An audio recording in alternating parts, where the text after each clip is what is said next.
അങ്ങനെ വരുമോ ഇത്? വയസ്സ് കുറവുള്ള ആളെ നേരം ഒറ്റ വരവാ. വരുന്നുണ്ട്.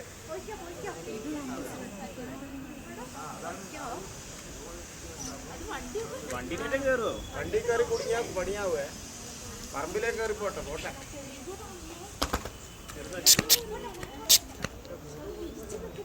ഇങ്ങോട്ടാ പോന്നേന്നോട്ടെ, പറമ്പിലേക്കാണെ കയറി പോട്ടെ.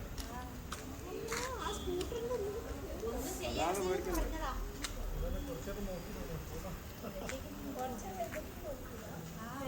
കോട്ടയ്ക്ക് പോസ് ചെയ്യില്ല. ഇല്ലില്ല, അത് കയറി പോകും. അല്ലല്ല, ഇങ്ങനെ നിൽക്കുമായിരുന്നു ഇത്രയും നേരം.